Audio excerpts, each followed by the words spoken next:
Shamaya, you did it. STL Music. Is that welcome back to the show. Yo, listen up, we back in the game. Sweep the league, we got the flame. Motivated to the fullest every single day. We wake up, get in every way. Right to the two in the global inspiration.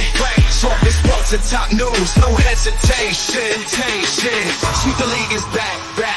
We always coming back, that's a fact. Wanna tell them that STL Music, mama, we did it, where we at? Coach Jill in the house with the flow so tight. Never done, round, perfect rock stats, we unite. Yeah, the best show, Monday through Friday. If this ain't different, they lying. We got the energy. When I say sweep, you say the league. Sweep the league, sweep the league, sweep the league, sweep the league. San Antonio, let's go. Sweep the league. Sweep the league. Sweep the league. San Antonio. You are watching Sweep the League TV. Shout out to Rudy, Coach Gio, and Derek Irvin. Keep going, guys. Shout out to SOTV and STL Music. I love the music, and hell yes, they paid me to say it. Commercials are not free, honey. Did you share our YouTube yet? Why not? Go watch Sweep the League TV right now and support my guys. Rudy, Coach Gio, Derek, and crew only talk sports and have fun. They don't have any bad vibes, just amazing fans. We love everyone. Hi, it's Sherilyn, and you're watching Sweep the League TV. Follow me on Instagram at official Sherilyn for more content. Hey, it's Rain Fernandez, and you're watching Sweep the League. Be sure to follow me on Instagram, Twitter, and TikTok, and Facebook at Rain Fernandez, RAYNE Fernandez. Hey, this is George Iceman Gervin, and you're listening to Sweep the League Radio.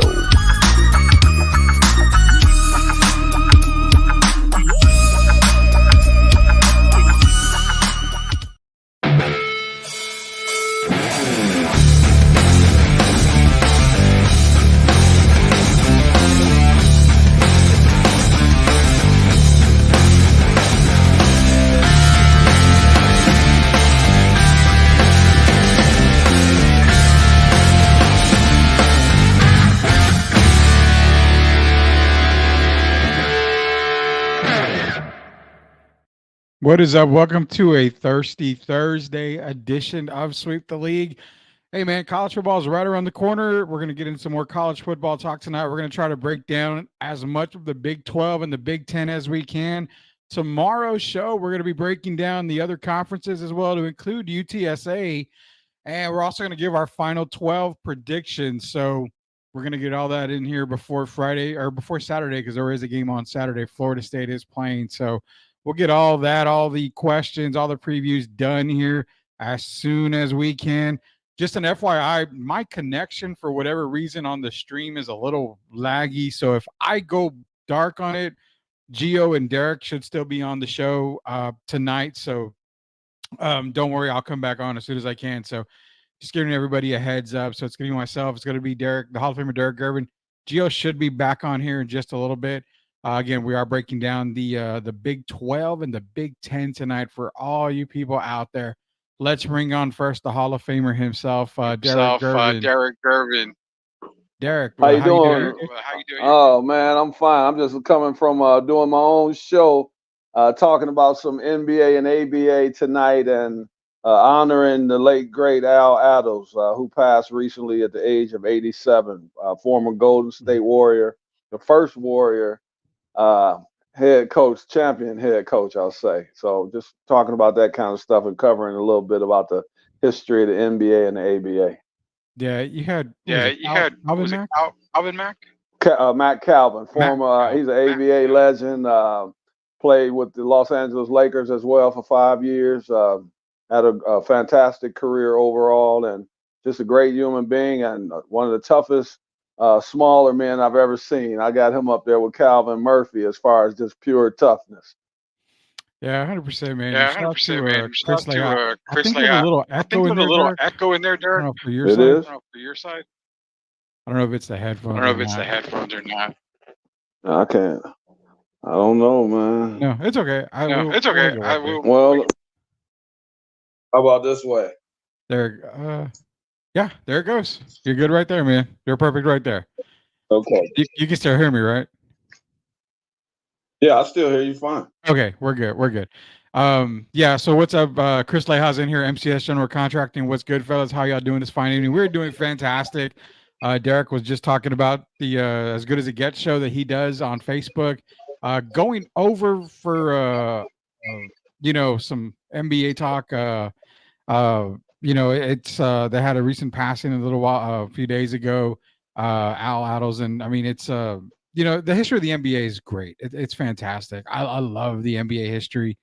The other day we were talking about Anthony Edwards and his saying that there was no skilled players back in the day. I'm laughing because we discussed that as well. It's terrible, man, to think that a lot of these younger guys, and it's not even them playing around and having fun with it. It's just total disrespect for the people, the players in the past, and to say that they don't have skills or anything like that. It's just terrible, man. It is so terrible. One thing that is not terrible is MCS General Contracting, man. Chris Leha and the boys, you know what? It's 105 plus every single day. Leha and the boys are still out there now. We're wishing the best for them. You got to stay hydrated. I know Leha's the type of boss. Hey, man, if it's too hot, guys, we're just going to pack up and work on it the next day.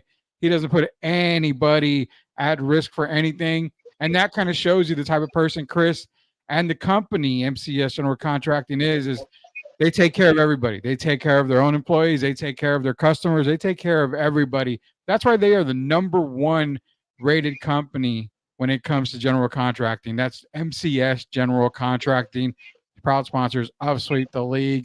Tim Gonzalez in here. Poodle, Blue Devils, of course, the Tar Heels. Still question about college sports. Yeah, we're doing college football today. It's fixed. Yeah, I had an echo a second ago. We got it fixed with Derek, so don't worry about it, man. Everything's good now. Let's bring on the coach himself because we got to get into some football preview talk here. And I guess the memo hit Derek that there's no more PTO for the rest of the week, so he's got to wait till next week to start using his PTO time. Listen, Rudy, I have unlimited PTO. That was part of the deal. So part of the NIL deal, yeah. What sucks is that the NIL deal that you have was you get your PTO and you get my PTO. I don't get time off. If I don't get paid if I take time off. You still get paid regardless, man. So Leha saying it's been a brutal week, but we got one more. Yeah, you got one more day, Leha. Just hang in there, man. Hang in there. Not to make everyone feel jealous, but today it was about 75 degrees. I went outside with some shorts on, felt good, got a haircut. I wasn't sweating in different areas like I'm sure a lot of people were in San Antonio today. I just did my 3-mile walk. It's not that hot, Gio. It's 40 degrees Celsius. It's 40 degrees Celsius here. For those who don't know, that's 104 degrees. That's good weather. Man, come on, man. Come on. Derek Irvin, let's talk about college football. We're going to talk about college football, Tim, I promise you. So okay, Tim, what you want to talk about? Utah? Arizona? What do you want to talk about? Who? Iowa State? Well, we're going to get into it. We broke down, for those of y'all that want to know about the SEC breakdown, we had that show a few nights ago. So go back on our YouTube. Just go to YouTube, search @Sweep the League TV, get our SEC breakdown. People are still leaving comments on that. We're going to get into some of these comments here over the weekend. I'll be sure to answer a couple of them, maybe do a video about some of the comments. But tonight it's all about the Big 12 and it's all about the Big 10. Tomorrow we're going to cover some ACC. We're also going to cover the other conferences as well. Thank you, Gio. The other conferences as well. And we're also going to give our final 12 prediction because 12 teams make the college football playoffs. We're going to see who makes it and who doesn't. Real quick, Gio and Derek, there was a little bit of a kickback because someone was saying that Ole Miss is that team. They are that sleeper team, and they feel that they can get into the college football playoffs. And they were a team that we talked about in the SEC that could be a surprise team. So Ole Miss is one of those teams, and people are saying Tennessee's even a team that you've got to watch out for. So, we talked about their schedule. It's a very manageable schedule where they got Furman, Middle Tennessee. They even got Wake Forest thrown in there. They open up SEC play with Kentucky, South Carolina. They got LSU and Oklahoma, and obviously Georgia, and what's left of Florida by the end of that time. But they had a very easy, manageable schedule to potentially get to the SEC championship game and to the postseason. So I mean, honestly, Rudy, they got a good shot. As better shot as Georgia's with their schedule, Alabama, and Tennessee. I just think I don't know about them. It's tough. It's tough, man. It's a tough thing when it comes to Tennessee. But nonetheless, we're gonna get into we got to get into some Big 12 talk. This first segment is brought to you by MCS General Contracting. As we mentioned, you know what? It's hot out there. You want to pull, you got to get a pull in San Antonio. Keep yourself cool. Chris Lehan, the boys are going to take care of you 100% of the time, all the time. MCS General Contracting, proud sponsors of Sweep the League. So running down of, Big 12. I came out and said, I think the Big 12 is going to be, it's going to be a fun conference. You're going to see probably a lot of shootouts. It's going to be great. I think you've got teams. Arizona is going to be one of the top teams for me. You've got the hype around Colorado because you got to get them hyped more than what they're going to win this year. 5 games, Gio, is what me and Derek are saying. 5 games on that. Kansas, I mean, they have the potential to come out. Kansas State's another one that has the potential to come out of that conference. You can't forget about Utah, UCF. A lot of these teams. Now, we talk about 3 teams coming out of the SEC. I have potentially 3 teams out of the Big 12 coming out of, for the college football playoffs. So let's dive right into it. Derek, what do you feel about the Big 12 overall? And give me some thoughts on it. It's I did a little studying on that today. I'm still getting into my football mix because I've been covering so much basketball. There's Utah and there's everybody else. Yeah. And that's what I see. I think Arizona can possibly cause some problems, but I would even say Iowa State. Those will be my 3 teams right off the bat. Utah head and shoulders above everyone else. I think they're just too tough physically for one. I just don't think any team could deal with them. And then some of these other teams have got to get breaks, I believe, like Arizona, Iowa State, West Virginia. All those teams are going to be pretty good teams. But I'm looking at Utah, and I looked at even the quarterback with Cam Rising coming back. And the offensive line we know is very good. Kyle Whittingham, I believe, is going to be in the Coach of the Year running this year. And for me, it'll be Utah, and then there's everybody else. Yeah, I think definitely for me, Utah is that number 1 team when it comes to the Big 12. I can't leave out Kansas State. Kansas State's the one that I think is going to be a tough out in the Big 12 for themselves. But above all and above everything, I do have Utah sitting there. The one player I look at is Jalen Daniels out of Kansas.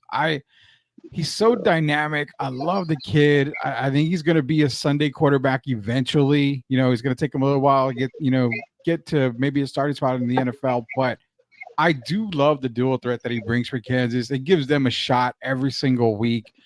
So I can definitely see guaranteed 2 teams. I think Utah's 1. I think Kansas State might be the other for me. But what do you got, Dirk? Rudy, can Kansas defend? No. Outside the numbers and the hash marks is what I've been told to ask. I kind of did a little study. Can they defend? It's tough, man. It's tough. The Big 12 is kind of like the non-defensive conference. Like Gio likes to say, well, it's just for Utah. sport. Well, yeah, Utah wants to punch you in the mouth. Yeah, that is true. That is true. I mean, Arizona's another team that's kind of on that border right now when it comes to being one of the better teams in the Big 12, to just being, as Gio likes to say, or just being Daniel Jones, just being mediocre, just enough to get by. Are they 7-2 worthy? Are they capable of 7-2? Arizona, not with. I'm going to bring up their schedule, but I don't think with the schedule. I mean, Noah Fafita is probably he's going to put up some. He's going to be good, but I don't think it's going to be enough to get him into the college football playoffs. I doubt that. What do you got, Gio? I wanted to make a comment. The other day we were talking about Houston, and it didn't come to mind that Dan Holgorsen was fired. So. Yeah. Wooly Fritz. Yeah, he's not there anymore. I was under the impression that he was. That's how much college football I follow in the great city of Houston. But I just wanted to make that correction before we move forward. Houston's probably going to finish last, so I won't even talk much about them. But no, Utah is going to be the team to beat, as Derek says. Rising comes back ready. He was hurt some of last season. Utah averaged almost about 38 points a game. I mean, they have what it takes. If not for him going down, Rudy, maybe they go undefeated. I don't know. I mean, they have the potential to do that this season. All the pieces are in place, and the defense annually plays pretty well there. So it's no doubt in my mind that Utah's going to be the best team. Kansas State's interesting. Avery Johnson did play a little bit last season. Will Howard transfers to Ohio State. We don't know what to expect, Rudy. So for Kansas State right now, that's one of the question marks. They also have a new coordinator, actually both new coordinators on both sides of the football. So a lot of different moving parts for the Wildcats. Their defense does bring about, I think, 7-8 starters from what I was researching. So they definitely have something there. Kansas State, just a quarterback situation. But to me, Kansas, Rudy, Jalen Daniels, and Devin Neal, who is he's a fast running back, to say the least. Yeah. They have pieces in place. Les Miles did a great job recruiting after he was at Kansas. He got the boot for, I'm not going to go into what happened there, but Kansas is set up pretty well. And Oklahoma State, Rudy, they have always kind of been that team waiting. They just can't get over the hump. They can't beat Texas 40. enough. I'm a man. I'm 40. And look, they did make the Big 12 championship game, if I'm not mistaken, Rudy, last season. So they have kind of what it takes. Can they just get over the hump? And I think they'll have a good opportunity to do so. So I think they return about 20 returning starters in total. Yeah. So definitely got a lot of leadership and veteran coming back to that team. So Oklahoma State's going to be in the pack. Arizona is interesting. I mean, Rudy, the year before Jed Fitch gets there, they were like 1-11. Yeah. And they were a 10-team win or 10 wins. So Fafita, they're going to make plays. They have a really good receiving core as well. They got a transfer at I think receiver, Conley the fifth from San Jose State when I was taking a look. Arizona's going to be a team. Now, as you get to the bottom, Rudy, West Virginia, Iowa State, Colorado. Listen, Colorado, that's my sleeper team right there. Before you get to them, Gio, let me ask you a question before you get to Colorado. How come neither one of you guys mentioned Central Florida and they got two running backs? What's my man's name that ran for 1,400 yards last year? R.J. Harvey.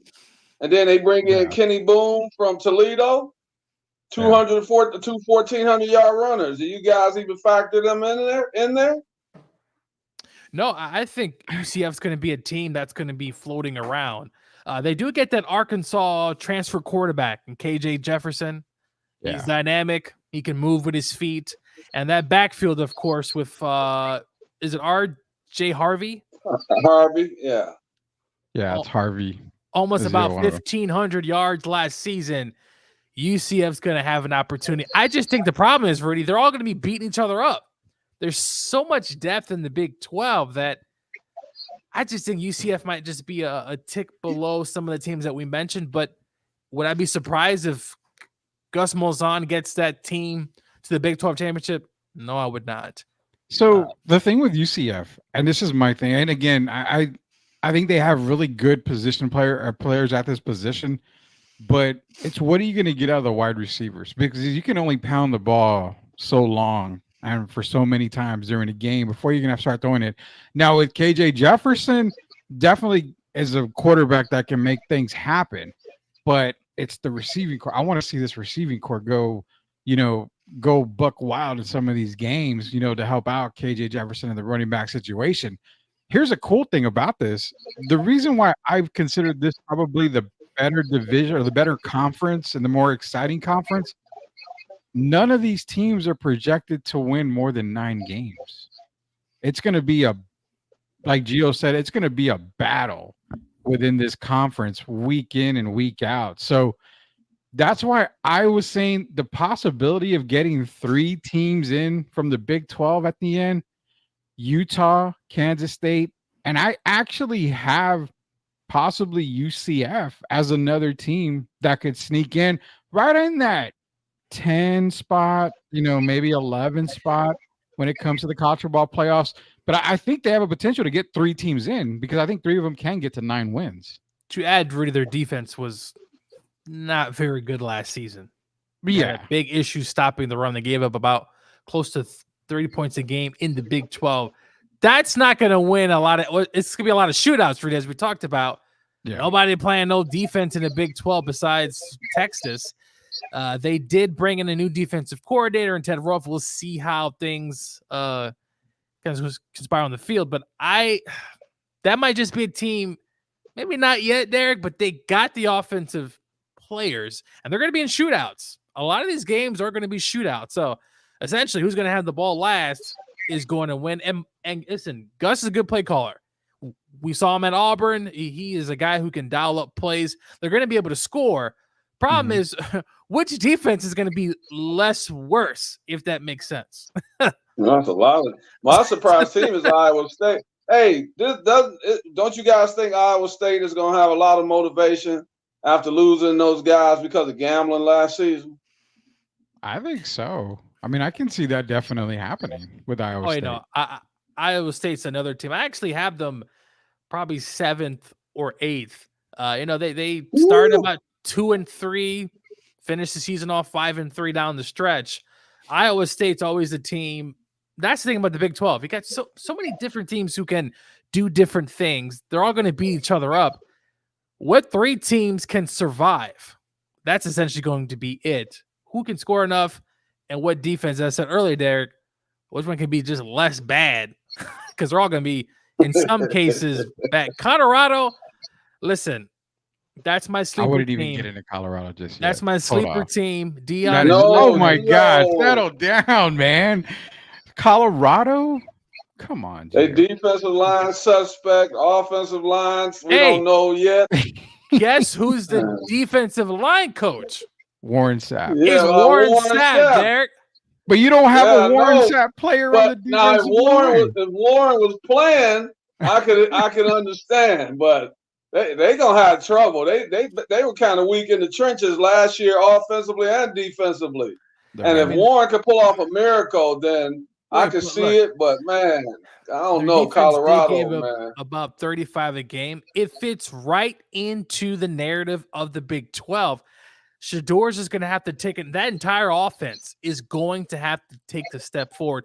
Listen, we saw what they did to TCU, right? Yeah. We did play in the Big 12.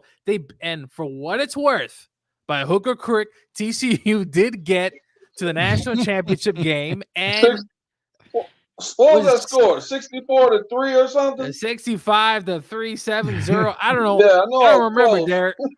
But they did beat a TCU team. I think we're going to see a better Colorado. How much better? I do hope that they can sustain. I'm kind of pulling for them this season because a lot of people are saying they're not going to be very good, like people on this show that I won't mention names. Who said that? Gio, you get them more than 6 wins this year? I think they can get to 7 or 8 wins. I honestly, they projected to win 5.5, so you give them 7 or 8. If y'all listening, take the over. I just think the Dion effect is going to take charge in the Big 12. You can't tell me they can't beat. I mean, I'm gonna get their schedule up. Right. You know what? Before we go to commercial break, let's get their schedule. Before we go to commercial break, we'll go to Colorado schedule here because I was thinking we were going to save them for last, but you know what? This is a hot topic. Everybody loves talking about how bad Colorado is. And Harry Austin and Amy Sweep the League. Hope all are cool. So I said, we are doing good, man. We are doing good. We'll get some of your comments here in just a little bit, but nonetheless, let's bring it up. So here's Colorado, man. They're starting off at North Dakota State. I would hope they could beat North Dakota State. I would hope so. Then it's Nebraska. They go to Nebraska. Okay. Kind of a toss-up. Colorado State really is not ever a give me, being that it's a rivalry game. So You saw the game last year between Colorado and Colorado State. That was played in Boulder. This one's not there. It's on the road this time. Then it's Baylor, which, okay. Then it's UCF, Kansas State, Arizona. Those are 3 games that I do not expect them to win at all right there. That is a 3-game, possibly 4 out of 5 losses if the Colorado State game goes the way I'm thinking. Then it's Cincinnati, Texas Tech, and then the last 3 games is just brutal for them. So 6 wins it's there, but I still take them at 5. I got them at 5 wins. Rudy, this is the beauty of college football. There's upsets all the time, right? We think Kansas State, number 18, their quarterback position, that's going to be obviously the question mark. We don't know what they have there. They might not be the number 18th rank in the country at that present time. Utah, obviously cream of the crop. Rudy, I could definitely see them get hot, and but as I said, the defense. That defense was so bad last year, and also they couldn't run the ball. Rudy, their offensive line was terrible. Yeah, that's what the comments are saying. Harry's saying that Colorado is basically it's the offensive line is what he's saying that.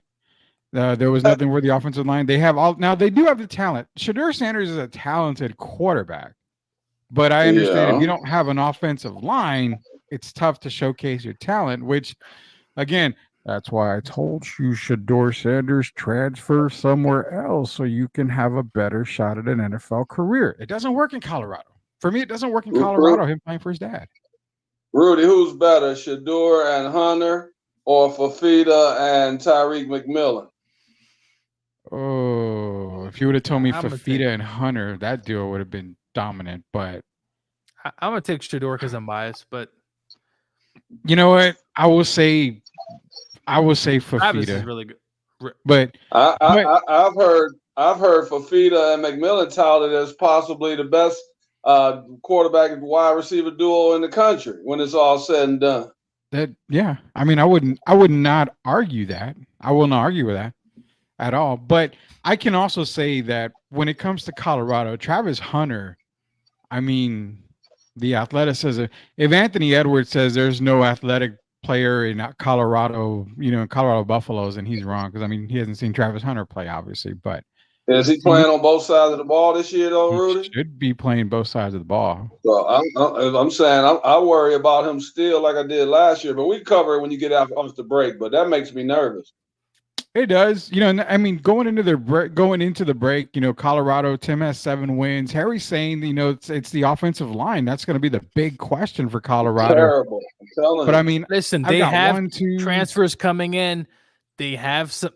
Listen, I think they're going to be much improved. How improved, we'll see. The trenches is always the thing, right? When Deion took over, that's one spot that I knew. If you can't get both trenches, the offensive and defensive lines, we see what Georgia has, Alabama.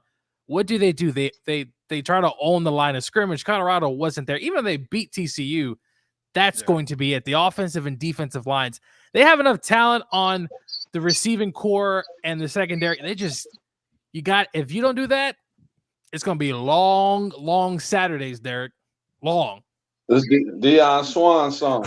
Oh, jeez. Yeah, I would say it is Deion Swan song, man. It's going to be a tough out. The thing is that I'm not going to judge Colorado until week 3 when they go to Colorado State. And then I'll get a better idea after that game how they are. And then I'm going to say, okay, if they go 4-0 to start the season, they've got UCF. They've got to go to Central Florida. Now, we know traveling across country is not great in football terms. So, and I get that. The fans will come out. I've been to that stadium in Orlando. It gets packed. So it's going to be an environment. It is. So, I mean, that's where when adversity hits, can they come through and still, continue to win? That's the big thing. That's the same issue that we saw with Caleb at USC last year. When adversity hit, that's when the struggle started. I'm not saying anything negative. You can admit it, Gio. When adversity hit, he struggled. When his adversity hit his defense every play. He doesn't play defense, Gio. He doesn't play defense. Well, he's a quarterback. He's a quarterback. The man can't score 100 points. Well, no. But at the scored a same lot of time, he points can last only season. do what he can do on the offensive side. And there were times when he was overthrowing players. He was getting pissed off. He was doing this, doing that. He struggled when But adversity. Rudy, his offensive line kind of took a backward step as the season Huge progressed. step. That offensive line was not what they were the year before. And that defense, again, as I've stated, was absolutely atrocious. They're going to be better this year. They're going to be better this year, Derek, because it's a new year. They have to be better. They can't be better than they were last They had season. him crying. It got so frustrated last season. He was in tears. The man's crying, man. Rudy, because his defense is giving up Why is he crying Olays about his every defense? second. He's crying about a side of the ball he doesn't even play on. Because Come he's on. putting so much pressure on this kid to go and succeed that Lincoln Riley doesn't even talk to his defense. He has no say in what's going on there. And that's why Lincoln Riley ain't squat. Put it that way. I'll He's say not a good this. coach. I think USC, I'm not going to say anything about them, but all I'm saying is Big Ten better be ready for USC and some of the other teams because they can put up a lot of points. There we go. Big Ten's going to be coming up here in one of the last segments. We're going to talk a little bit about Big Ten because there's not a whole lot of teams in there that I think it's pretty like top heavy, and then you got the bottom part. I don't know, Rudy. There's some talented No, teams. I'm not in saying there. any disrespect. There's teams that can make noise. But what I'm saying is there's a lot of top heavy teams where you're going to see more dominant performances than compared to a lot of the lower teams. So when we get back, we'll finish the Big 12 coverage. We'll start the Big 10 coverage. This will be our first commercial break. It's Hall of Famer Derek Irvin, the coach himself, trying to give as much love to other conferences that are not spelled SEC. And Rudy Campos Jr.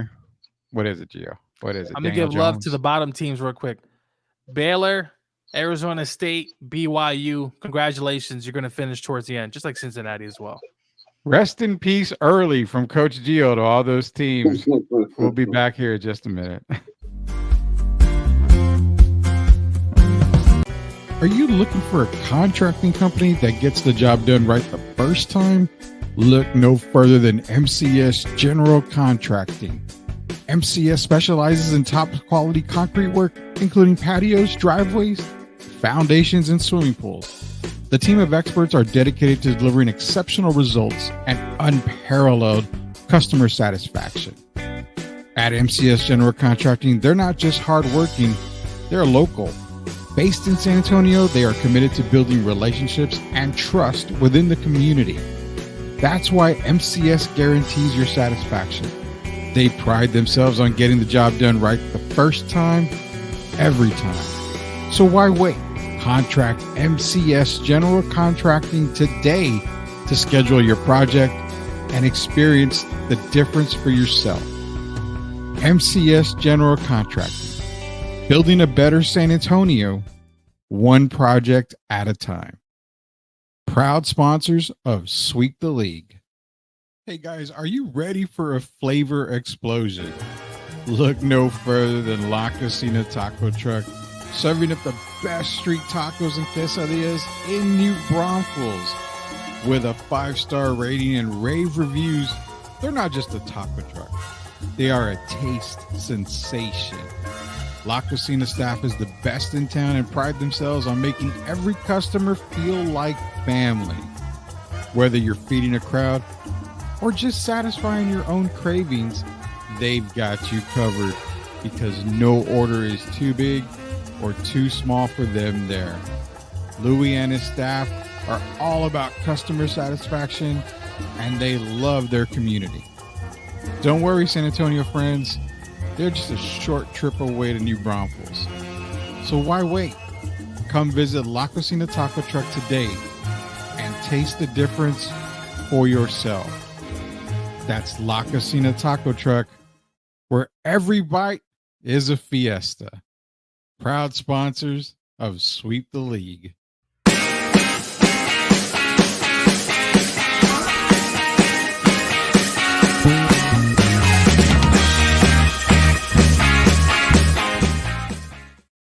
All right, welcome back to Sweep the League. Hall of Famer Derek Irvin, the coach, Coach Gio, Rudy Campos Jr. We're back talking Big 12 college football preview right now. Again, if you want to hear the SEC college football preview, it was a couple of nights ago that we were doing that one. So Be sure to go over to our YouTube page, go to YouTube, search at Sweep the League TV, catch all of our videos there, including our SEC breakdown on you guys. So this next segment is brought to you by MCS General Contracting and La Cocina Taco Truck, the best tacos, street tacos, quesadillas, everything. It's in New Braunfels, so it's a short drive to get you satisfied. Head out to La Cocina tonight. Tim Gonzalez asked a pretty good question here.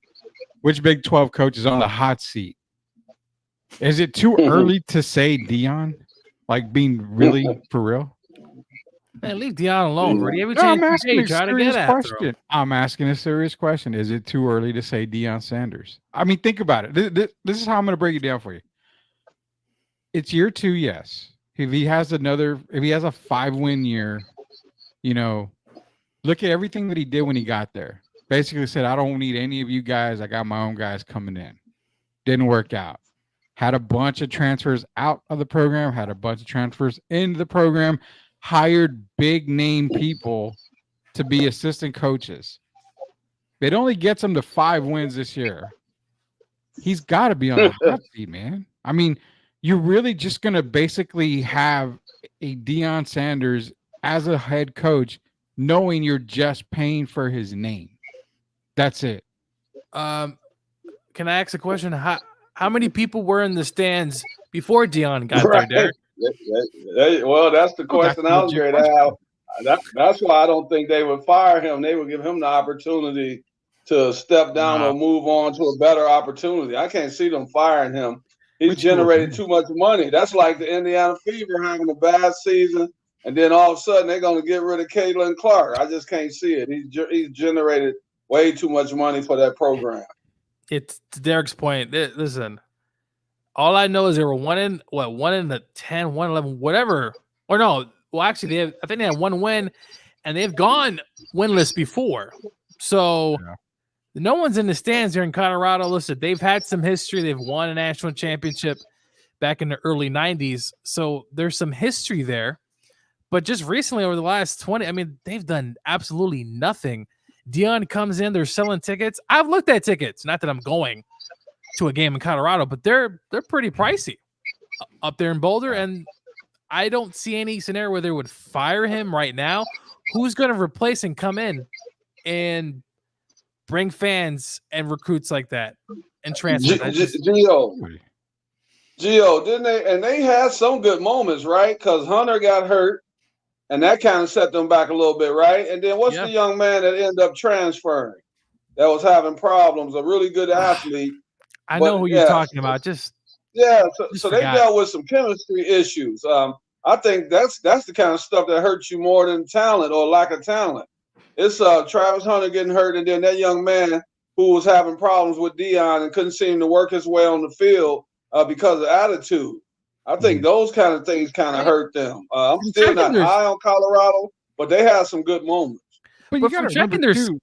Go ahead. No, but from checking their schedule, they lost to number 11 Arizona 34-31.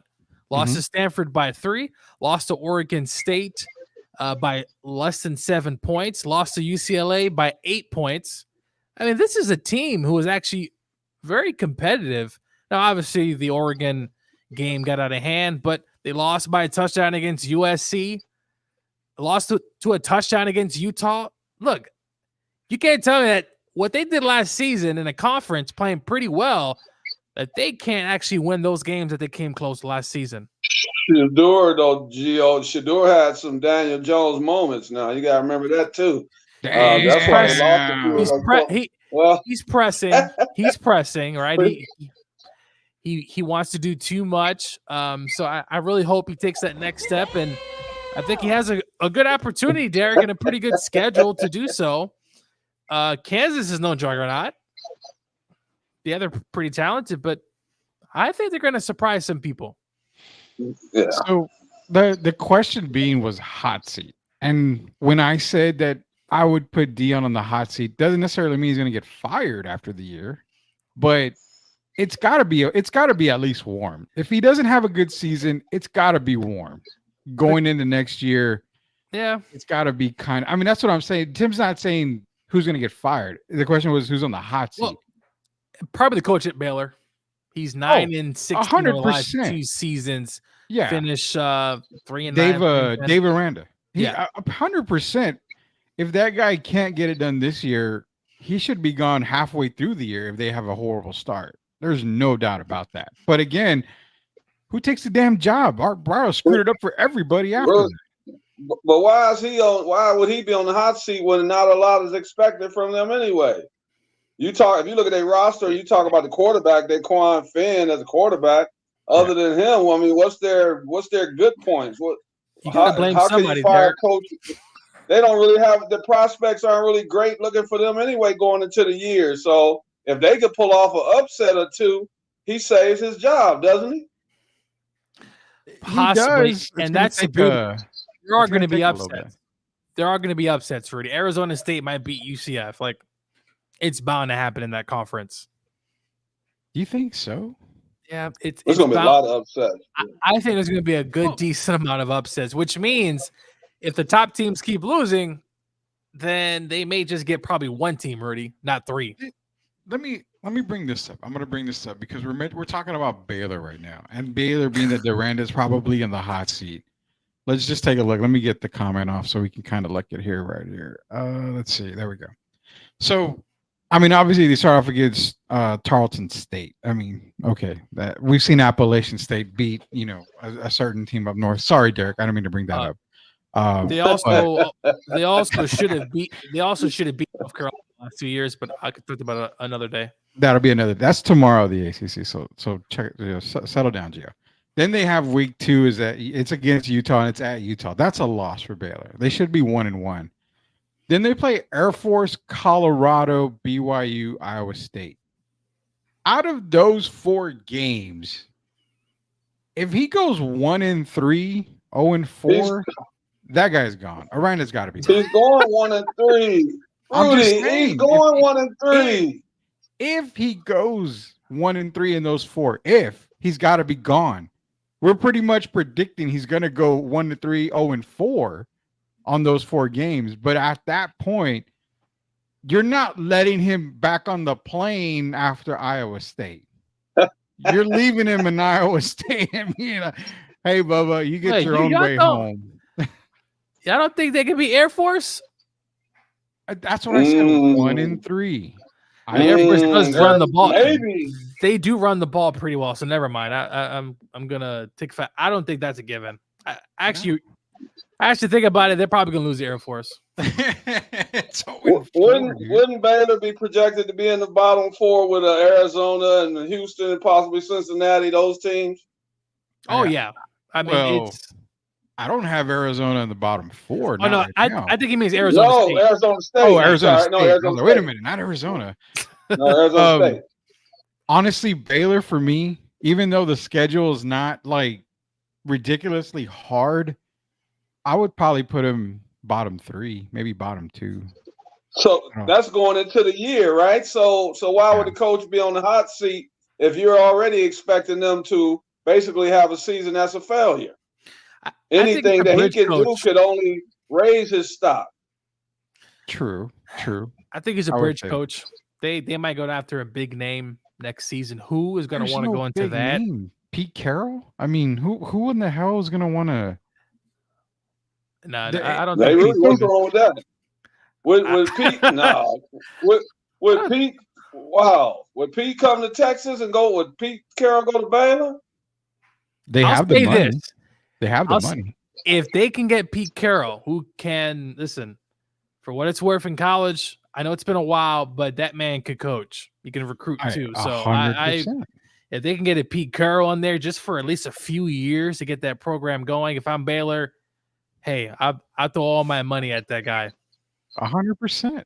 I would say so. Would he come is the question, because it seems like he has that fire again, and he wants to come. We could see he was kind of itchy to come back to college, but would he come? Would that be a different scenario to come to Baylor? That'd be something. I don't know. Is that a big enough school for him? I think so. I think Baylor would fit Pete. I mean, listen, what's Pete doing right now anyway? He's probably in his mansion up there in Washington State somewhere and just kind of relaxing, right? I think. And listen, he didn't want to leave Seattle. Like, he did not want to leave. No, he didn't. So he's the guy that looks like he wants to itch to coach. If I'm Baylor, you have to at least throw your hat to think, hey, is it possible that this guy could come? Because just for a few years, it's the Deion effect, Derek. Now, not to that extent, but you bring in a former coach of college, I think it would be a match made in heaven for a program that right now that's going through the slums, and they're going to be bad, pretty sure again. Yeah, I can see him coming. Just tell him before he comes, make sure you run the ball into the end zone at the end of the game. Yeah. Don't want to make that same mistake happen again. That's for damn sure, man. But this is what I would think if Pete Carroll was actually a name that could be thrown into Baylor, just for example. I think Pete takes it because it gets him that 1 foot back into college football, and then he can get into a bigger program. So I say if that's a name that gets thrown out there, definitely one. I mean, Jeff Traylor was thrown in there the other night about Baylor, but I just can't see that. Gio, check and see, because I thought Pete came back to college already to help a team this year. Check on that and see, because I thought he'd already come back to help. He could be a consultant. I mean, I wouldn't. He went to USC to teach. Yeah, so I know he had got the itch again. So yeah. I actually wouldn't mind Pete in college. I don't think NFL is. I don't know. I don't think that's. Pete Carroll's a good NFL coach. He's a great college coach. That's what I'm saying. College, man. College would be, I think, and it's weird to say at his point of his age, I think I would like to see him in college. He's a youthful guy. He's moving around. He's running during practice. Pete Carroll at Baylor could be who motivated him, Gio? Jim Harbaugh. Yeah. Jim's gone. I could see Pete. Yeah, just think that he has a chance to come back in. I'd love to see him compete with some of these guys, man.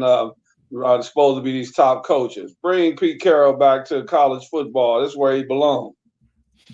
I agree with that, man. I do agree with that. Pete Carroll does belong in college football. Pete's one of the few guys in college and pro period, football, basketball, whatever, to make the transition and to be successful at both ends. I mean, Larry Brown in the NBA, very won national championship, also NBA title.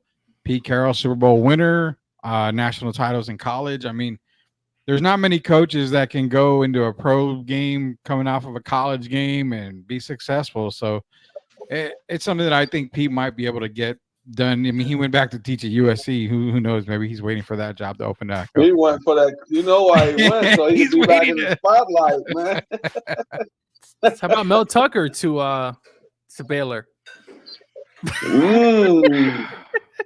Don't do that to me, man. After the went out of Michigan State, that's another story for another show. Mel. He's really not a bad coach, though. No, he's not. He just got to learn how to behave. Yeah, that's the thing. We didn't get a final resolution yet to that case, right? I think that's still ongoing. Pretty sure. That is still ongoing, man. Pete Carroll coached the Aggies, just saying. I mean, again, Pete can get one of these teams and make a huge difference. Before we go to our last commercial break here, Derek, I'm going to let this hit you here. It says, do you think Redick, that's NBA talk, Redick will help the Lakers? He has no experience in the NBA, but he's very smart. Give me a quick couple seconds here on JJ Redick. Do you think he's going to really make a difference for the Los Angeles Lakers? That's a tough question because I don't know. I would think that with LeBron, I'm sure they had to welcome him in, LeBron and AD.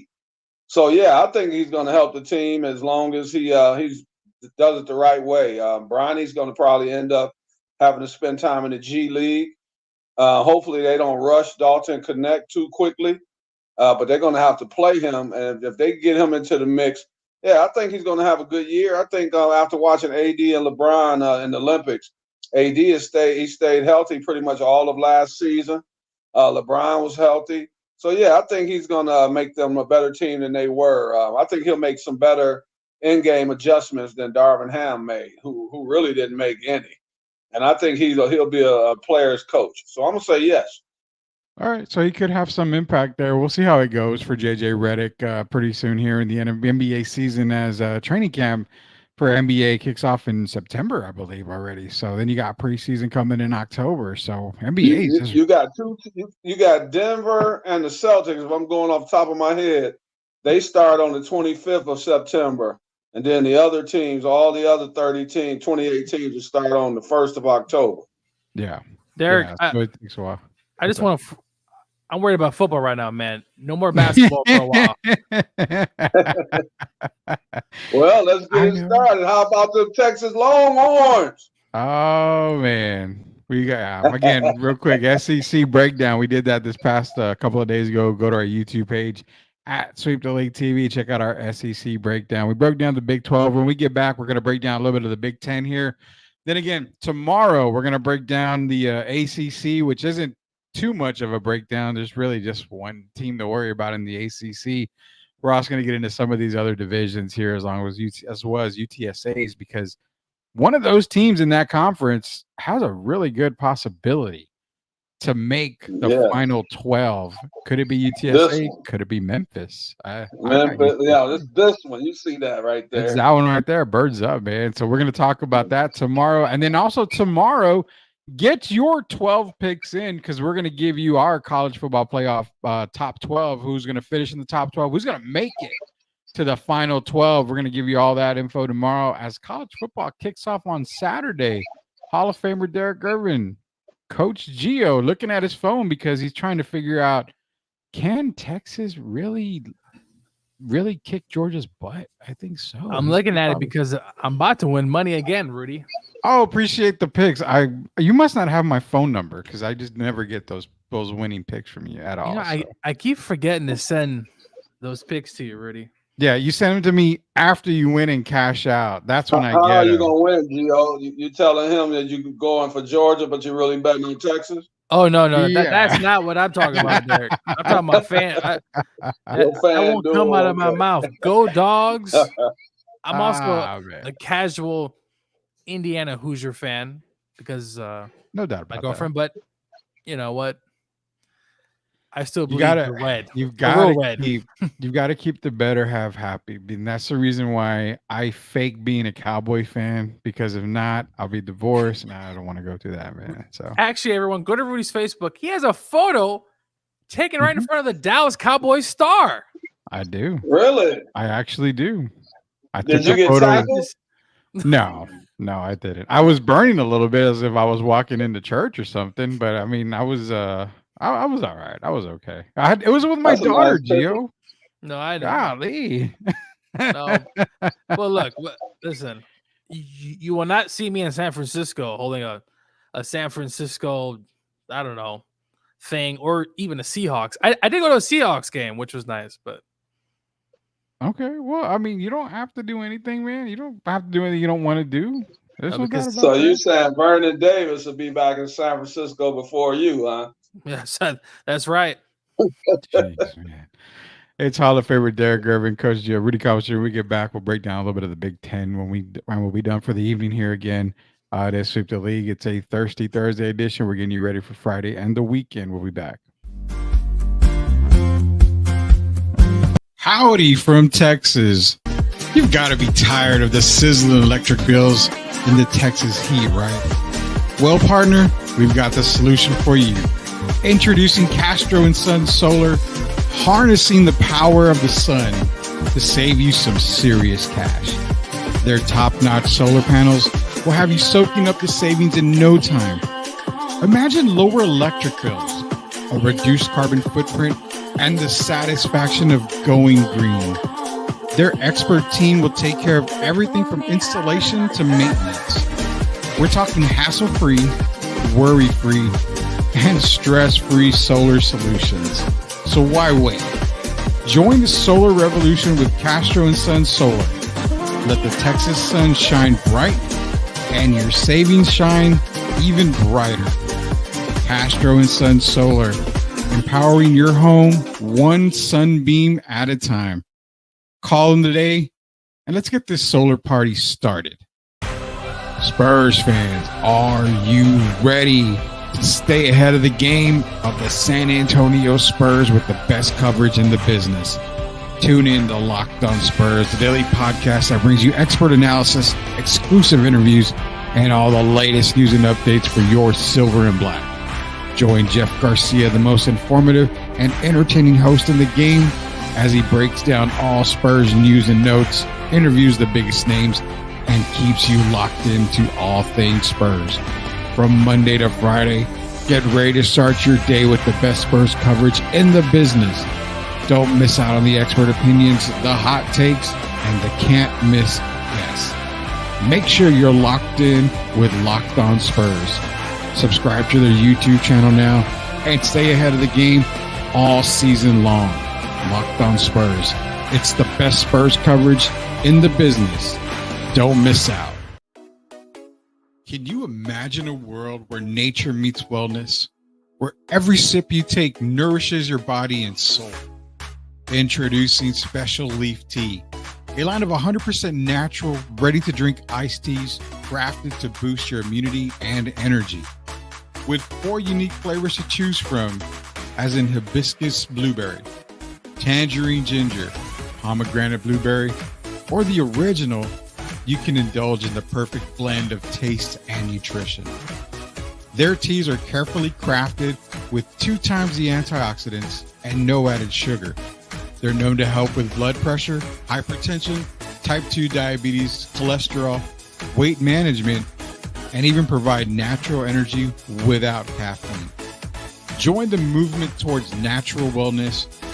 Order now at www.specialleaf.com and start sipping your way to a healthier, happier you. Special Leaf Tea. Nature in every sip. Proud sponsors of Sweep the League. Pops the mastermind, got the team what we need. 5 rings deep, we the Dynasty Kings from the Alamo Dome.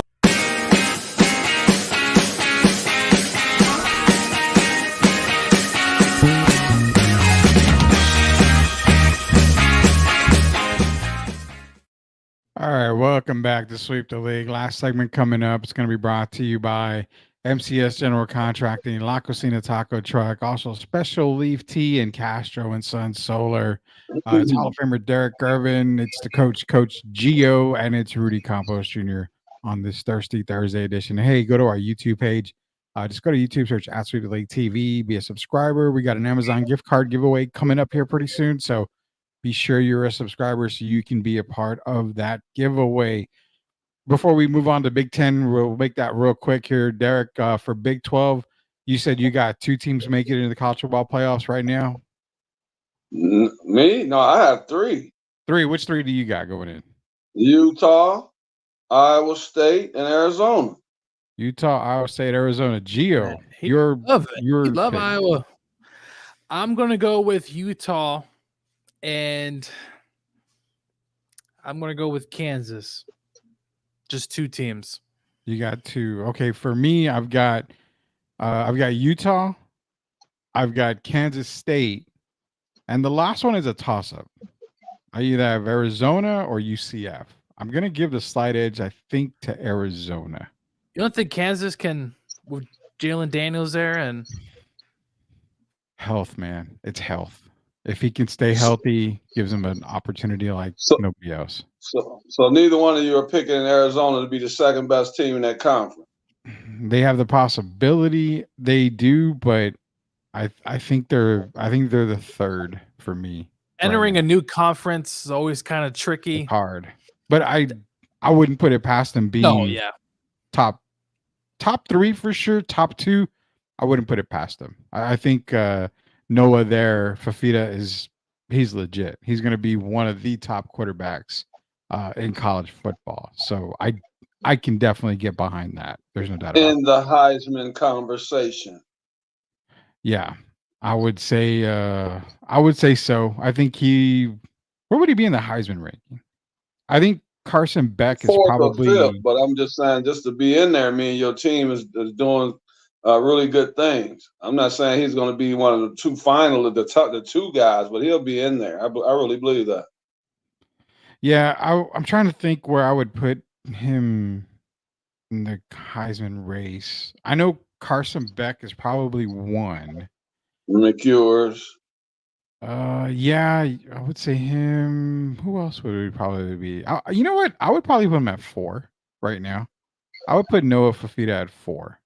I think that would probably, because I think Jalen is another one that has an opportunity to be up there if he stays healthy. I think he could put up a whole lot of numbers. So definitely, I would put him at 4. I think, when it comes to, Big 12 Heisman, even Heisman in general, I think he's going to be up there as well. So yeah, those are our picks for the Big 12 going into college football playoffs. We're going to real quick run down the Big 10 tomorrow. We're going to cover ACC. Tim said there's like 6 or 7 teams in the ACC that have a legit shot. I don't see it, but I mean, we'll get to that tomorrow, as well as some of the other conferences. We'll give you our final 12 as well. But for the Big 10 going in, really, it's pretty much the West Coast coming over to the East Coast on some of these teams. The 2 teams you really got to worry about is Oregon and Ohio State. For me, those are my top 2 teams. I think I've got Ohio State 1, Oregon 2, but that's what's up. Hit me up in a few weeks, and I'll let you know what's up. Why did they do Colorado a favor, man? Because I wanted to see Oregon this year. I wanted to see them really come out and smack Colorado around after what kind of went down last year with the coaching situation. No, I'm just saying, man, I was really excited this year to see. I wanted to see him get one more chance to step on Deion, man. That kind of broke my heart. Dude, first of all, Dan Lanning, listen, that's so unbecoming of you. You had the better team. I mean, it was like him going in saying, "Oh, people have been talking. We don't want to talk. We're gonna play." Dude, you had a better team. Come on, hoorah. Who cares? I mean, so what? You beat a Colorado team. I get it. The hype and all that. Bear, though. But Gio, you don't poke the bear. Is that true? Yeah, you don't. That's true. But listen, and also Dan Lanning he poked at Georgia too in the offseason. Look, Dan Lanning, I hope you don't play Georgia this year, because you know what was going to happen again. Oh, what? Wow. That beat down with you would take years ago. Oh no, we got it. You would take Georgia over Oregon. He'll take Georgia over everybody, especially Oregon. Your team gonna at least lose 2 games. I'm trying to be nice, not say because 3. We're playing road teams, Derek. We're actually playing road teams. Not that Oregon's not playing road teams, but so we've got so basically Oregon and Ohio State 1, 2. Who's Penn State? Penn State. Penn State is there. Penn State's schedule is very favorable. Yeah. That to me is going to be a team that is probably going to get into the play. This conference may get 4 teams in the postseason. Washington might be another one that you can kind of see there. I think the covered is bare, though. What about my team? Are we going to take a little backward step? Oh, man, it's tough to say with Michigan because you're coming off of a national title, but you lost so much from the coaching staff to the players.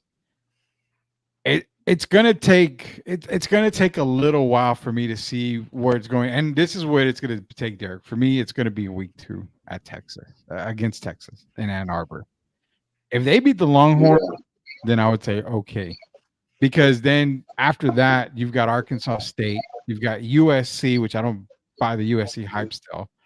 Minnesota got Washington. Now Minnesota's a tough game. Always is a tough game. Minnesota plays tough a lot of times.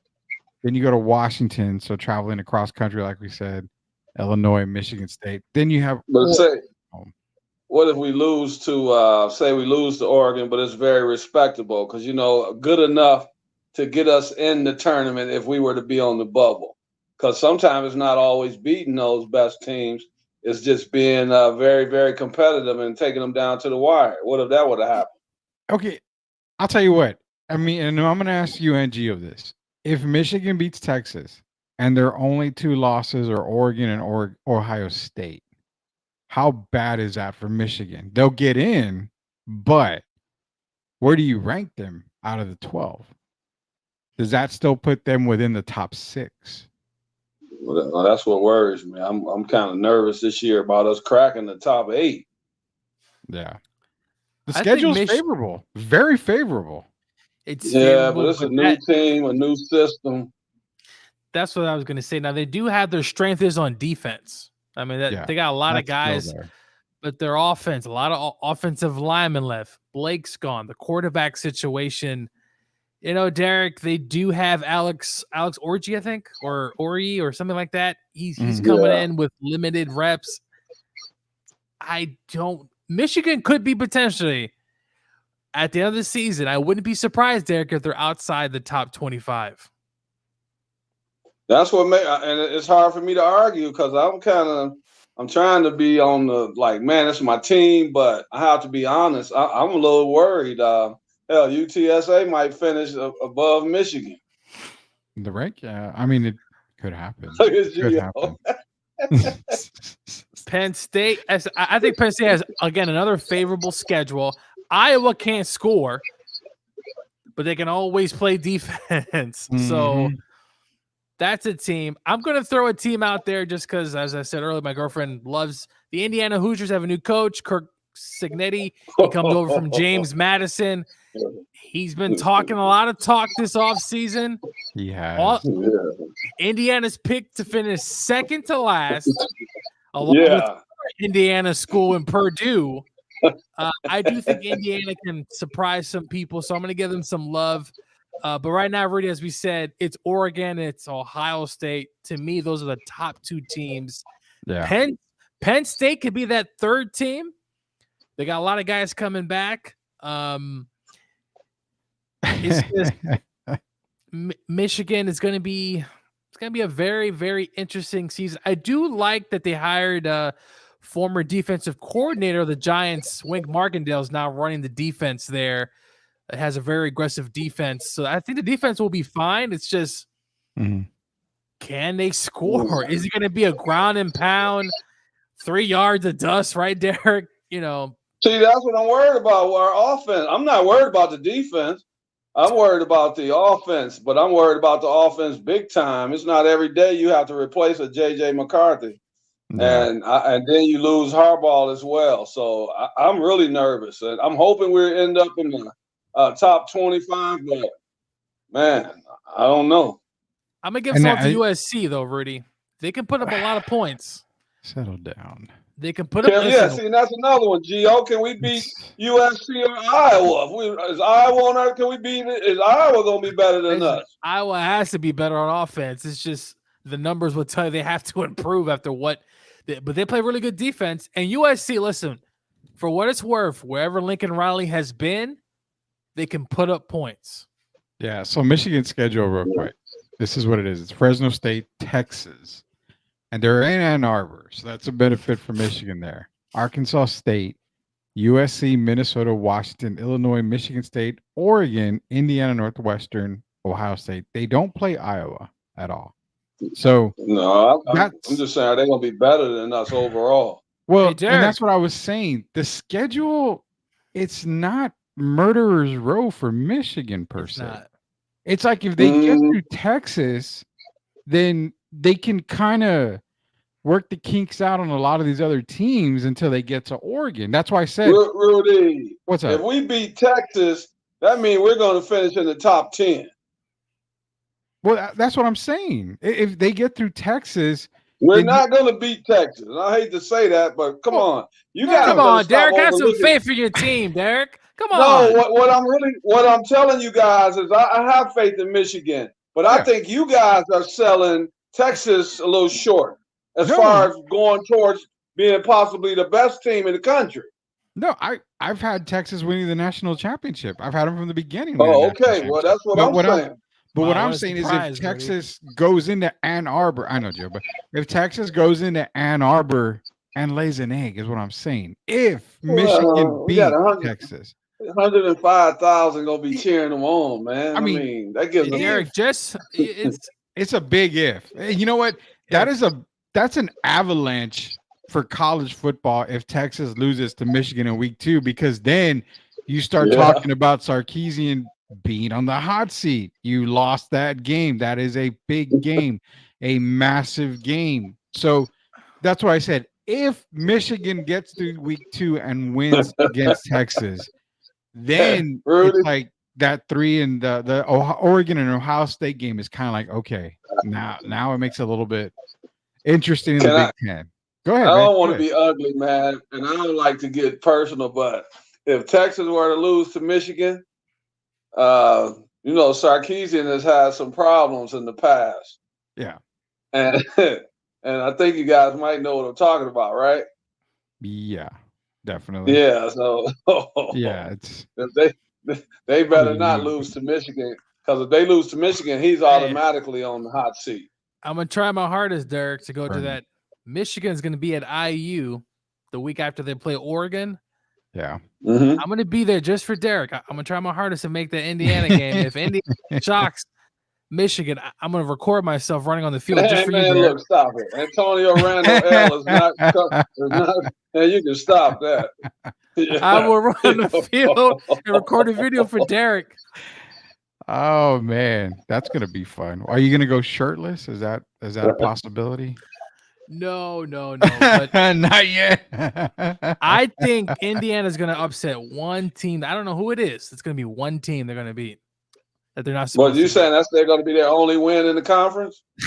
Is it against Michigan? Holy crap, man. No, whoever that team they upset, is that going to be their only win? It's possible. I mean, Purdue's picked to be dead last, so I'm not really sure what's going to happen there, but the Big Ten, I think, I don't know, Rudy. It's some good teams. I think obviously the top teams, Rutgers is looking to improve last year with Greg Schiano. Yeah. Brett Bielema is there at Illinois. They had a good year 2 years ago, a ton of injuries last year. So Illinois should also improve. Some really good quality teams. Minnesota's going to be in the mix as they have been the last several seasons. So a lot of good football. Big Ten football is fun, though. I've learned to love it. I'm still SEC at heart, but obviously living in Big Ten country, there's a lot going on here. Gio, are you saying it's going to be similar to the Big 12, where teams are going to be knocking each other off? But you got that one team that stands head and shoulders like Utah and Ohio State, and then the other teams. I can't see Oregon really. I can't see Oregon struggling. I just see. I think they're head and shoulders above Ohio State and Oregon. Really good coaches. I mean, you got Greg Schiano at Rutgers. You got Brett Bielema, as I said, over there at Illinois. You have some really good coaches. Obviously, Penn State's going to be there as well. I know Franklin has essentially – they can't beat no big teams. I mean, it's just like every year they lose and lose, but Penn State's always going to be in the mix. You got Iowa, really strong defense. They can't score, right? They got to kick field goals to win. Yeah. So I think it's going to be very similar to the Big 12. Maybe not as high scoring as the Big 12 because these teams can play defense, but it's still going to be fun. So is Franklin on the hot seat if they don't go far this year? That's a good question because he wins a lot of games, but he doesn't win the game. Yeah. And at what point is Penn State going to say, what are we doing here? Because Franklin – I don't know what his record is in big games, Rudy, but it's pretty terrible. I don't know off the top of my head, but it's bad, Derek. He's like South Dakota Prescott come January. I'm going to bring this up before I bring up the last point here, and this is Oregon's schedule. This is kind of why they're going to be there kind of at the end, is the fact that, I mean, it's really nothing to write home about, man. They've only got 2 games. Look at that. They've got 2 games against ranked opponents. Hey, watch out for that Maryland game. Mike Locksley over there coaching. He's got those boys playing. I know 2 of his brothers in the NFL now, but it's in Oregon, though. Rudy. But when you have a schedule like that, the teams can take their foot off the gas pedal. When you go look at your schedule and you think you've got an easier schedule, and then you take your foot off the gas pedal, and that's where your upsets happen. Exactly, and that's what's kind of scary about the Oregon, schedule. It's like, and they have names on there, but it's not something like the motivation factor. Are they going to be motivated week in and week out, knowing they're not playing a ranked opponent? Or Oregon State, Rudy. That's a rivalry game there. Oregon State definitely, or Oregon State definitely. I mean, that's going to be a big one there. But you mentioned Maryland, but again, Maryland's traveling to Oregon. That's always a factor for me. And Wisconsin, just, November 16th is going to be probably a cold one. This is what I look at here. If the committee looks at Oregon, please take this schedule into consideration, because to me, if they only have the 2 losses, which are Ohio State and Michigan, say they lose to Michigan, and those are their only 2 losses, it needs to just be like, you know what? Those are the only 2 biggest games that they had. It doesn't really mean anything for us. Now it's how they lost. If they get blown out by Ohio State and by Michigan, then you know what? I don't even have them as a top 7-8 team going into the college football playoffs, because the schedule shows it, man. I mean, in order for you to have a top contending, ranking going into college football, for me, it's Georgia's schedule, where it's brutal. It's some of these other teams that have a brutal schedule, and if they come out there with two losses or something, you know what? Those 2 losses happen. If Georgia's only losses were to Bama and Texas, you know what? It doesn't matter to me, because those are 2 big-time losses. The rest of their schedule proved that they beat great competition. And that's where I'm thinking the Oregon schedule did them no favors in the Big Ten. That's why I have them as a top team, but I have them as a top team because of their schedule, because it's such a cupcake schedule for me. Oh, boy. Not because of the depth of their team, huh? The depth's there, but I mean, if you've got that much depth there, you should probably have scheduled some better games. I think so, especially some non-conference games. Well, I don't know if their non-conference isn't what they're playing. Idaho, Idaho, Boise State. I mean, it's like what they what are do you keep doing there? the Pac-12 teams, right? They're still playing Washington, Oregon State, and UCLA. Don't ever discount Boise State. No discounting them, but it's the fact that, instead of Boise State, give me another ranked opponent. You've only got 2 ranked opponents, which, to be honest, if Michigan does struggle with that November 2nd game, they're not going to be ranked number 9. They're going to be ranked way lower. Rudy, and these schedules are made way in advance, right? So I'm trying to kind of figure it out. They didn't even know we were going to 12 teams. So why would you schedule such basically have a weak schedule like that? I don't understand that. Yeah, I don't know. I think it's the conference, if I believe. Don't know how they got. They're playing. Purdue's got to play somebody. So, yeah, some of their games is just kind of eye popping. But look, if they go undefeated, they got those 2 big wins at Ohio State, Michigan. They'll be right in the playoff chase, and they're going to potentially get a home playoff game. Going to Oregon with that crowd, it's going to be tough. So you will have some teams obviously going. It's going to be fun. 12-team playoffs. We could see Kansas go to Georgia, right? I mean, Derek, it's going to be phenomenal environments. The postseason is going to be, I don't know if it's going to be like baseball postseason or even hockey at some points, but it's going to be fun. Yeah. So we could lose 3. We could lose 3 high-profile coaches this coming year. Deion, possibly Lincoln Riley, Rudy, and possibly Mr. Franklin and Riley 1-2, yeah. I think Deion still gets another year. They have a horrible record, but Deion's leaving after this year. Yeah, when Shadora's gone, he's gone. He's not going to stick around.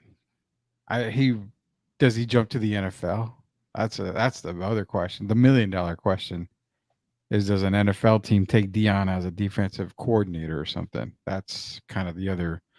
But that's something for the end of the year talk here. You know what? We covered some Big 12. We covered some Big 10. Give me real quick, guys, for your Big 10 college football playoff. What teams do you got going in from the Big 10? We'll start with Gio because he's in Big 10 country. The Indiana Hoosiers.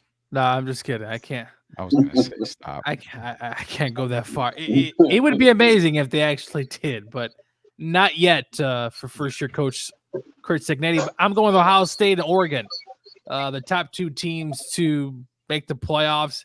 And then the third team, I'm going with Penn State, simply because of their schedule and what they have coming back. And out of respect, I'm going to put Michigan there, Derek. But honestly, it's 50-50. Like I said, I wouldn't be surprised if they don't even make the playoffs. But for certain, those three teams, Michigan will be my kind of odd team. Boy. I can only pick two right now because I have to do my due diligence on the ACC first. You guys talking about 6 or 7 teams just from the ACC. There's only 12 teams. So right now I'm looking at Ohio State. I can only look at Ohio State and Oregon as certainties right now. And Penn State is on the bubble to me. So I'll just say Ohio State and Oregon, or Oregon, Ohio State. Yeah, that's to me the guarantee is Oregon and Ohio State. Oregon mainly because of their schedule. That's what I got. I'll give them a third team. I'll give them Penn State. I'm still kind of leery about Penn State, but I'll give them that third team. If you're going to get a fourth team from the Big Ten in, oh man, I would say Michigan. I would say Michigan would be my pick there. But I will say this: if there's a team to squeak in at number 11, it might just be the Iowa Hawkeyes. It could very well be the Iowa Hawkeyes. For whatever reason, they're always there, like Gio says. He always says it. They're always there. They can play defense, and they're going to be physical offensively. Yeah. I don't know what's going on over there, why they just can't seem to get a passing game or some sort of elite quarterback. I know they got money in Iowa, but you got to pay somebody. But I will be there as well. Tough defense. If any team from the bottom, Rudy, any team you see surprising the hell out of anybody from towards the end of that conference, you think? Not UCLA. No, I said, please don't say UCLA. No, I'm not saying UCLA. I will say this. If there is a team that can make noise and a lot of noise, it's going to be Maryland. Maryland's schedule it's not bad. I mean, UConn, Michigan State, Virginia, Villanova, Indiana, Northwestern to start. I mean, could they get off to a 6-0 start? It's possible against those teams. Then you go to USC. I mean, actually, you're playing USC in Maryland, so that could be another win, and that would be against a ranked team as of right now. Then they got Minnesota until they hit Oregon. So Maryland could be a very sneaky team that a lot of people don't talk about, that because based off of their schedule, they could be making some noise toward the end of the year. Another one, Matt Rule at Nebraska. Listen, where he's been in college, he's been successful. That's a program that's itching to come back to Robinson. I could definitely see Nebraska making a run there. Their defense was very good last year, just offensively. Wisconsin, Rutgers, Washington. I like Maryland, Rudy. Got to figure out that quarterback situation, but the Big Ten is going to be fun. And I love Derek right now, man. Derek's like, I'll throw Minnesota's hat there with PJ Fleck. Besides last season, Minnesota's actually been a pretty good program. So there's so many good teams there. It's just they're all going to beat each other up. So hey Rudy, who they bringing back from Nebraska? Like Mike Rozier, Tommy Frazier. I mean, teams are going to be knocking each other off. So, on the serious side, I can't argue that because, But I can say this quickly. Maryland has been getting better over the last few years. So, if there was one team that would be the surprise team, I could even see them taking Penn State's place possibly, kind of flip-flopping with them. So, if I was going to pick a third surprise team, I'm with you on that, Gio. It probably would be Maryland. Yeah, because I don't know. Is it me, Gio? Before we go, is it me? Penn State seems to kind of let their foot off the gas at the end of the year all the second half of the season. Yeah. And that's where Maryland comes in. They play Maryland the last game of the year. So if it's typical Penn State, Maryland could go in to Penn State and beat them. And if Penn State's ranked pretty high, that's a massive win. Two teams, Rudy, that always fall apart at the end. Penn State and Notre Dame, man. I don't understand it. It just continues to Penn happen. State, I mean, their defense, they bring in Tom Allen, former head coach of Indiana, and I run the defensive show as the coach or the DC went to Duke, Rudy, I believe. Yeah, I did. So, Penn State just seems... Stop it. I don't need that kind of... Minnesota. Wait, he's talking about football, Rudy? Well, that's what he's saying. Football. I won't be surprised, Rudy, if Minnesota beats the Tar Heels on opening night. You don't think it can happen? Oh, I don't expect them to win any games. I don't care. I mean, fire Mac Brown. I don't care. Doesn't bother me. Rudy, show some respect, Rudy, to your coach. Hey, you have the hat on, Rudy. At least I can accept that North Carolina football is terrible. I don't go jumping onto other teams and picking, Georgia as my football team. Rudy, I picked Georgia in 2000, a long time ago. So you can talk to my friends, Rudy, if you want. Ever since I've known Gio, Georgia, and ever since you've known me, Georgia Bulldogs. So I know. You're a chameleon. You take, Rudy, get that man some credit. He has to pick Georgia because if you look at it, you put Indiana and Purdue together, they still couldn't beat any teams. Yeah. Yeah, no. You hear that, Gio? They could play with 22 and still. They could play with 44 and still lose. Hey, look. All I'm saying is Indiana's going to surprise. I know we got a lot of jokes in Indiana, but they're going to surprise some folks. We'll see. We're gonna get a lot more college football preview coverage. We're gonna preview again tomorrow. Preview the ACC, where Tim said there's 6 or 7 teams in the ACC. Tim, what conference you looking at? Because that is not what I'm looking at. I'm looking at. He's trying to spell SEC, Spain ACC. No, it's not. There's really, honestly, I'll give you a preview of the ACC. It's Florida State and everybody else. Clemson. They are ranked 14th by Clemson, for what man. It's worth. They're playing Georgia that kickoff classic, which is gonna be an interesting game. I give Clemson a shot because you got the players, but Debo or the coach won't do NIL. He doesn't believe That's what I'm saying. in the transfer portal, which is weird. Clemson, Shaq has a better chance of making 10 free throws in a row than Clemson does having a really good season. Rudy, my goodness. Now, come on. That's not fair. Come on, Rudy. Rudy. That's never 5 happened. in a row. Give him 5 in a row. Okay. All right. That's better. Yeah. Oh, man. You know what? We'll save the ACC talk for tomorrow because we're going to talk about some ACC football. We'll preview that, plus the rest of the conferences. And at the end of the show tomorrow, we're going to give you our final 12. What 12 teams do we think are going to make it into the college football playoffs? Gazzado's in here, Gio. You've been a Bulldog fan since 1989. I didn't realize you were born. I thought you were born like in 95. 35 years. Man. Dang. I was born 1990. Gazzado's one of my close friends, and ever since he's known me. You were born in 1990. How have you been a fan since 89? He was in the womb already. He's basically telling you that he's been a fan of Georgia all my life. Listen, I was part of Mark Richt days, and I was part of when we couldn't beat Alabama. They finally got over the hump, and I know we beat TCU for what it's worth. We also beat Alabama, so hey, man. And we also beat Florida State. Thank you. Were you a Herschel? Are you a Herschel and Vince Dooley fan or what? Of course, a fan. Obviously, I didn't watch them, because I wasn't even live. You didn't watch it, but you Herschel, read a lot about them, though, so you're loyal to that team. Yeah, Herschel's a very interesting character. I'll leave it at that. Very.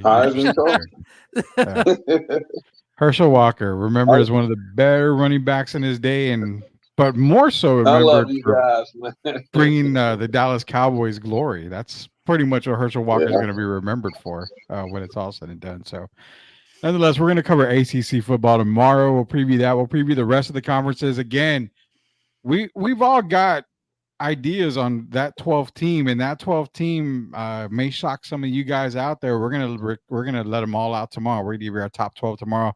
What teams are going to go into the college football playoffs? So.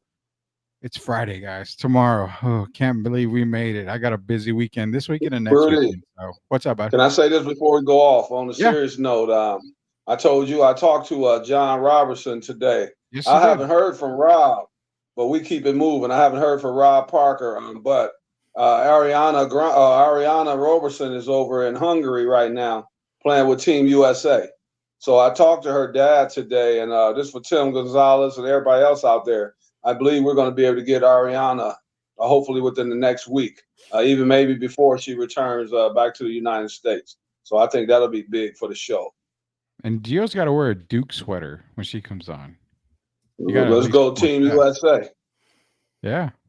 Just going to Duke, Gio. Yeah, at least got to support Duke. I'm not putting on anything Duke. I'm going to wear a Carolina hat. I don't know if I'll piss her off, but I hope not. I'll comb my hair that day. I won't wear a Carolina hat. I'll be nice. But yeah, we are looking to get Ariana Robertson in here as well. We've also got a couple other people that we're lining up. So just all you got to do is be a subscriber. Go to YouTube, search at Sweep the League TV, hit that subscribe button. Again, we're giving away an Amazon gift card here pretty soon. Get ready for that. Also, other giveaways as well. The only way for you to win is to be a subscriber. We had over 1,200 people on the stream tonight. Appreciate everybody joining us. Can't thank you guys enough for the support that you all show us here at Sweep the League. Also, we want to get that YouTube subscribers up. We're at 233, I think, plus right now. So keep them coming, guys. Keep them coming. Appreciate everybody. Tomorrow, more college football coverage, and it's a weekend. College football starts for Hall of Famer Derek Gervin, for Coach Gio, who I'm hoping I get my text message with tomorrow's pick so I can play FanDuel with Gio and win, $10,000. This is Rudy Campos Jr. I haven't won 10,000 yet, Rudy. When you add them all up, you have. So don't lie about that. Yeah. Exactly. IRS, do not listen to this show. I'm still paying I'm paying my taxes every year. I make sure I put that in there, and they do what they have to do. So I'm paying my taxes. There you go. So you're honest Abe. We'll tell you that much, man. But for Coach Gio, for Hall of Famer Derek Gervin, Rudy Campos here. Till we sweep the league again tomorrow. We'll see you later, knuckleheads. Everybody have a good night.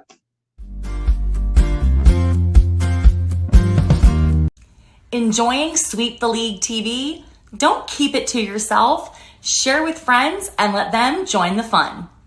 You are watching my favorite sports show online, Sweep the League TV with Rudy and Derek Gervin. Wait, I mean the UTSA Hall of Fame Derek Gervin. Make sure to support this amazing show and subscribe to their channel. Thanks for watching Sweep the League TV. Subscribe, post your comments below, and have fun. My name is Ronda Rousey. That was incredible. Nobody asked me to, but I wrote a graphic novel. Expecting the Unexpected is about two rival assassins end up unexpectedly pregnant and discover that giving life is harder than taking it. We're going to be able to offer you things you can't get anywhere else. Hardcover books, pre-signed editions, get drawn in by Mike Deodato. You can be an assassin who gets their ass kicked by me. You lucky you. Sign up at our pre-launch page now.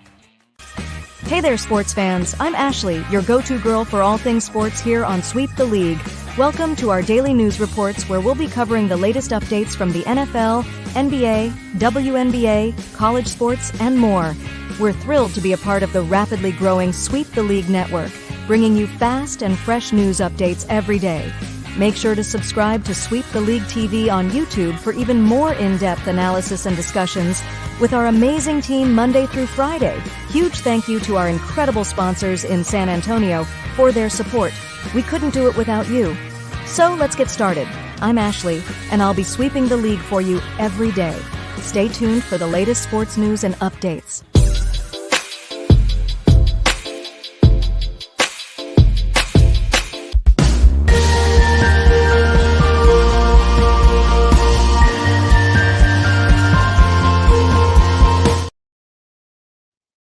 Still alive.